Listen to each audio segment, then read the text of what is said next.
and then client side.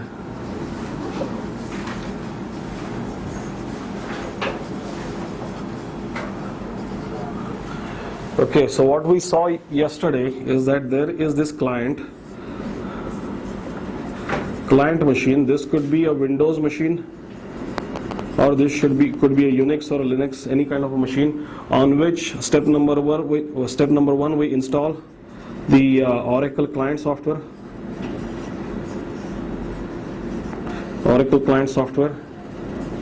And step number 2, we configure the Oracle client software, which means nothing but put the correct entries in the TNS names.ora file. In the TNS names.ora file is actually let me write it down here now. This is TNS.ora file. Okay. Where is the location of the TNS names.ora file? The TNS names.ora file is in the network admin directory on the client side. And where is the network admin directory? Where the Oracle software is installed, which is the Oracle Home. So this is where the main entries are. What information is there in the TNS names.ora file? The most important thing is the connection string. Connection string is there, and connection string is nothing but a set of information, and that information is, again I will tell, first thing is the IP address of the machine or the name of the machine, the host name on which a listener process is running, on which a database is running. In some other advanced situations, your listener is a process which runs on one machine and your database is on the other machine. We will not get into those details, but basically our configuration, this is the client. It tries to connect to a database. Let us say this is a Unix machine, we have our Unix or Linux machine. The database is here, the SGA is here, these are the processes, this is our typical diagram, and the hard disk and all that stuff. So this is the database which is running, and this client software, the client program is trying to connect to this database, and the middleman is a process which is called as a listener process. This process is running on port number 1521. And that is why on the client side in the TNS names we have written the IP address of the machine, the port number on which the listener process is running. Listener process is basically just a program which is constantly running in the background, just like any other background processes like DBWR and LGWR. It's a constantly running process, runs on port number 1521. That's the entry point. That's the entry point inside the machine here. So 4 things that we saw: the host, IP or name. Then second thing is the port on which the listener is running. Default is 1521. Third thing is the protocol. Protocol is TCP protocol. And the fourth thing that I'm going to write here is actually the SID, the system identifier, which is the name of this database. This name is basically, let us say, Focus1. So all this information clubbed together is called as a connection string, and that information is in the TNS names.ora.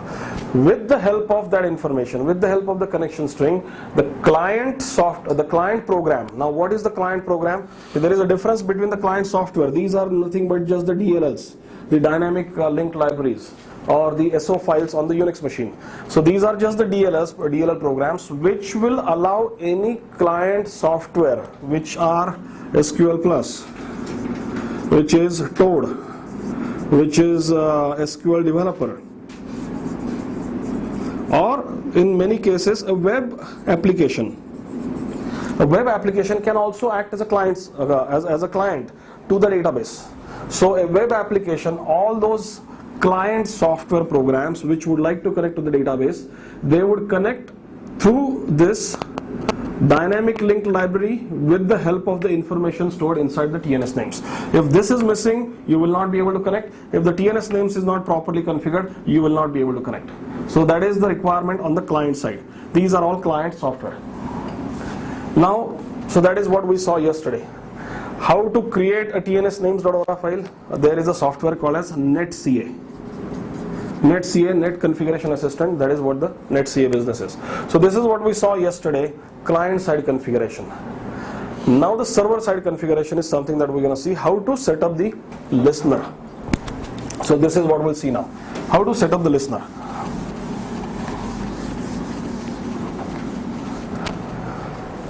So on the server side, listener is a process which is constantly running in the background. When we start the database instance using the startup command, which processes are started? LGWR, DBWR, PMON, SMON and all that stuff. The listener process is not started. Listener is not running by default. You have to fire certain other commands to start the listener, and the command to fire the command to start the listener is executed at the Unix prompt. That is why I have that $sign to tell you that this is a Unix command. LSNRCTL. LSNRCTL is the command called as listener control utility. Once you type the LSNRCTL control, this command, you hit enter, you will come inside a prompt, just like SQL prompt. You will come inside this prompt, and here you will have to type the listener control commands. There are many listener control commands. Obviously you can find them with the help of help command. The help command will show you quite a few of them. There are quite a few of them. I want to explain only maybe 5 or 6 of them, which are important to start the listener process and stop the listener process. So at the listener control utility, you can type the command start. The moment you type the command start, what happens? There is a special file called as listener.ora. Listener.ora file. This file is sitting on the server machine where the database is running, and where again same directory, network admin. In the network admin directory of Oracle Home, so $Oracle Home network admin listener.ora. This is a text file. This file contains the information which is read by the start command, and according to the information in this listener.ora, the listener process is started. Then only the listener process is started. Now what information is written in this listener.ora which is required by the start command? The information number 1 is actually the name of the listener. Name of the listener. Name of the listener process is basically by default LISTENER. It is in uppercase. Listener is the name of the listener process. That is number 1. Then we are going to tell number 2 on which IP address or which host, which is going to be the IP address of this machine, this listener process will be started. So the IP address or the name of the machine on which the listener process is going to start, that is the second piece of information. And the third piece of information is on which port number this listener will be started. On which port number the listener will be started, and obviously which protocol. Protocol is going to be TCP in 99% of the cases. There are multiple other protocols that the listener provides and listener supports, but all the communication that even I have set up so far is with the TCP IP protocol. So these 4 things are written inside the listener.ora file in a specific format. Also the format of this file is very specific. If you miss the parentheses, if you miss the equal to sign and all that stuff, then the listener will not be started, and the error messages that you will get will be so cryptic that you will not be able to understand what was missing. So again here, using the netca command, again netca command will allow you to create a tnsnames.ora file which is kept on the client side. It will also allow you to create the listener.ora file which is kept on the server side. So I think I have said this multiple times, but I will reiterate. The tnsnames.ora file always remains on the client side, and the listener.ora file remains on the server side where the database is running or where the listener is running. So this is what the configuration is. Many times you will see the tnsnames.ora file also on the server side. And the question is why it is on the server side. There is no need for it to be on the server side, but I will tell you, yes, there is certain need, and that is when the DB link comes into the picture. Okay, so we will talk about that, but right now just remember netca is the command which will allow you to create the listener.ora file for the server side as well as the tnsnames.ora file for the client side. And this netCA will also ask you questions. What is the name of the listener? What will be the IP address on which the listener is going to run? What port number the listener process will be running on? Obviously 1521 is the default. You can change the port number on which the listener is going to listen. And if you change it over here, you need to change it on the client side. So client needs to know which port to enter the traffic from. And finally, which language to, these two are different processes. Listener is a process on the server side and the client's process is on the client side, and they need to communicate with certain protocol, and that is a TCP IP. So this information is there in the listener. So your job is, step number one is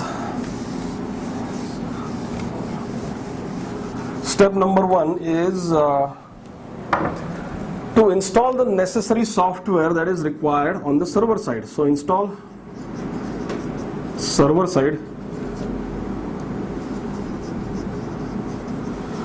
Now why there is actually no need to install the server side, because when you install the Oracle software itself, the entire database software, along with that database software, the necessary files, the necessary APIs, application programmers interface files, DLLs, ISO files, they are already installed on the server side. So you don't need to do any special installation on the server side. If the database is installed, that's it.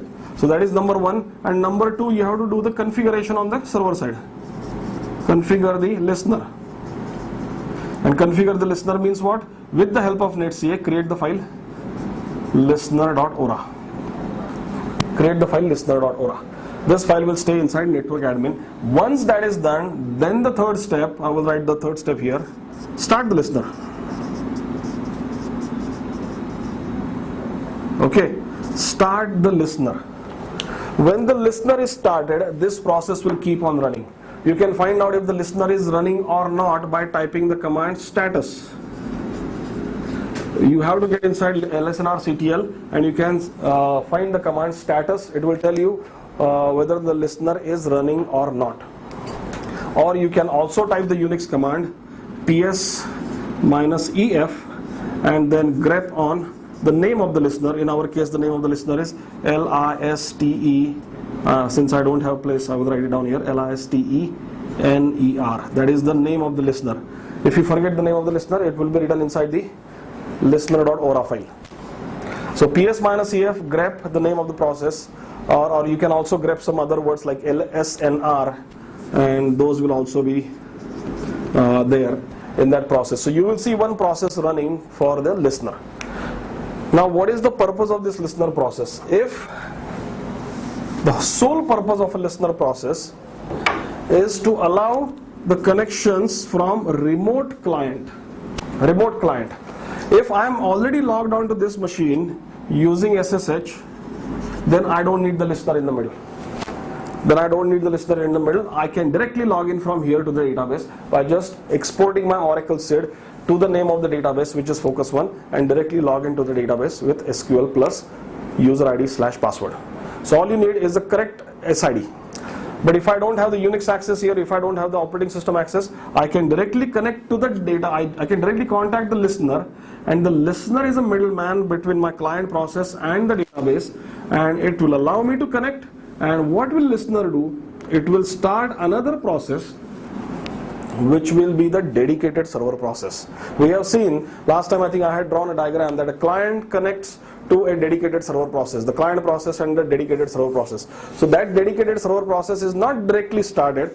When the listener is in the picture, the listener process is responsible for accepting the connection on port number 1521, and then it will start a dedicated server process. Now it starts a dedicated server process. Obviously the dedicated server process has to now communicate with the client process here. So the listener sends the information back to the client process and says that, okay, you have contacted me, not an issue. I have started a separate process for you, and I have started this separate process for you on some unique port number. Maybe that port number is 12345.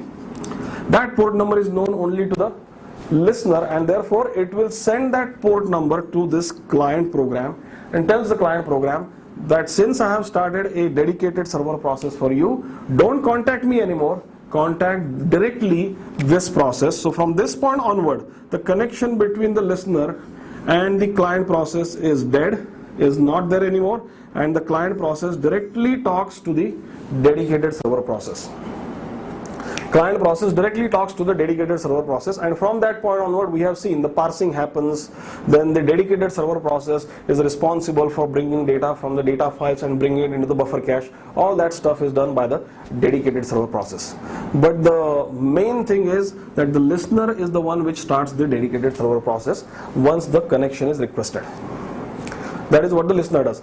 Now at this point, let us say there is this one client, there is this another client which has also contacted the listener, and listener says that I have started another process for you, so please go and contact this process.